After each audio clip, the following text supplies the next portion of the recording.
All things are full of weariness, a man cannot utter it. This sets the tone of this mysterious little work known as Ecclesiastes, which is really the Greek for Qohelet, which is the Hebrew for preacher, herald, caller. Kahal in Hebrew is to call, and in the feminine of the participle it becomes the one who does that, therefore the caller, the herald, the preacher. And he is proclaiming the mystery of man's condition.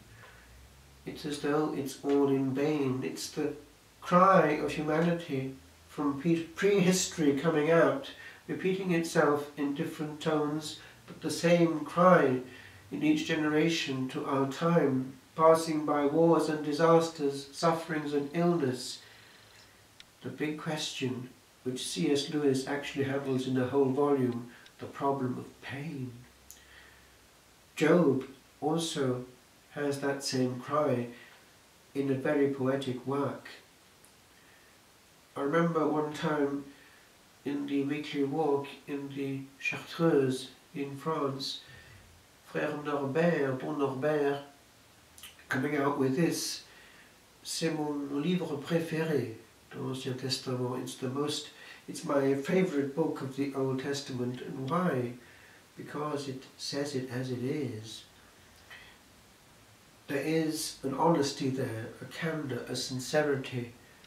Help! What's it all about? And the great French writer Chateaubriand, who wrote the classic Le Génie du Christianisme, has this great one-liner which says it all as regards the condition of man. Le chant naturel de l'homme est triste. The natural chant of man is sad. And we who handle souls know that man is more authentic in his pain. A funeral, in a sense, is easier to celebrate than a wedding, because weddings are somehow full of effervescence, but will it last? A funeral is the truth, the hard truth, and nothing but the truth. Man, at the full stop, no longer in command, and at the receiving end of the consequences of the use of time. And the use of time comes through in this powerful little opuscule, Ecclesiastes. In Welsh there's a beautiful song made out of it. Time. There is a time for everything under the sun. And in Welsh the song goes on, a time for this, a time for that. Very beautiful and very deep. Pathos, pain. And it's something which is true. Each thing has its time upon earth. And is it not true that we miss life because we miss the time that's there, seeking another, preparing another, obverting another, but never the one we have? It's a secret. One time, in student days in Rome, I sat and wrote a sonnet on that very thing. There's a time for everything, but we must be present to it, otherwise we miss it. The psalm echoes it. Again, a powerful psalm. O Lord, you have been our refuge from one generation to the next. This psalm inspires the old hymn, O God, for help in ages past, a hope for years to come, often sung precisely in tragic situations, war situations, commemorating those who died young, perhaps just after they'd gone, or hoping they might come back. Wars make people come back to base pretty quickly, as to accidents and unprepared at death. The saint of this day Saint Vincent de Paul, was ordained very young. He grasped the grace of youth and ordination and used it well. He was a complete man.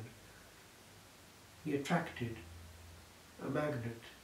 Often he's presented with children clinging to him. They loved him. He was kindness. He was an icon of God's goodness. And therefore one easily understands how he was able to collaborate with Saint Louise de Marillac and found the Daughters of Charity, who have been vessels of mercy generation after generation, very caring.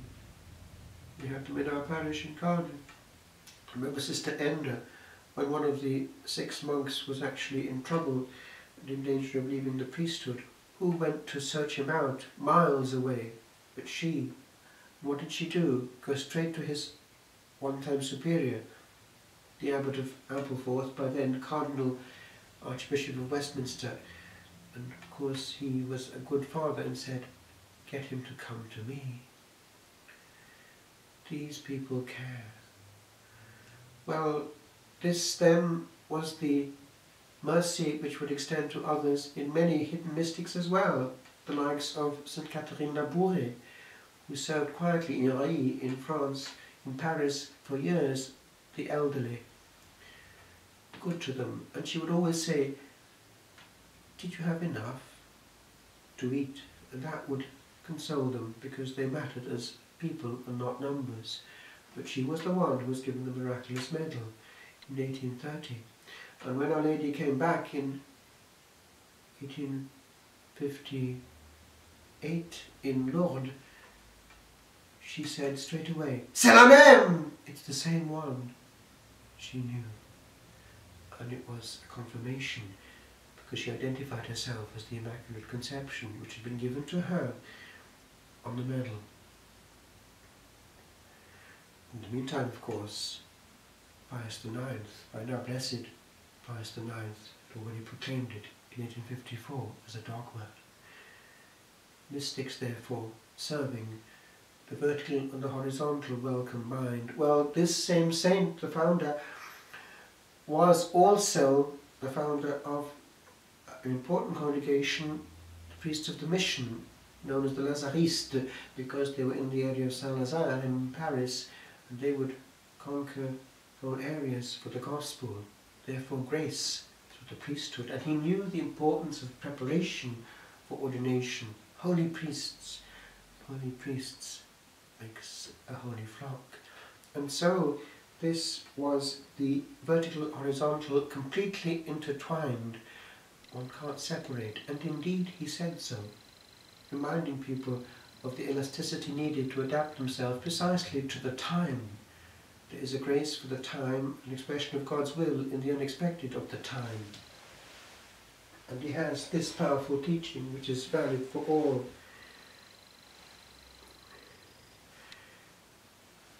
If one has a program of life of prayer and one is disturbed by the will of God expressed in a genuine reason for a person who needs it at that point, one needs to be calm and as elastic as the Holy Spirit and His providence.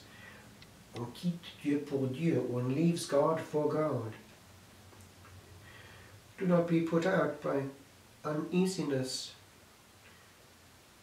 or a sense of sin because of prayers interrupted by the service of the poor. For God is not neglected if prayers are put aside, if God's work is interrupted, in order that another such work may be completed. Therefore, when you leave prayer to help some poor man, remember this, that the work has been done for God. Charity takes precedence over any rules. Everything ought to tend to it above all, since it is itself a great lady. What it orders should be carried out.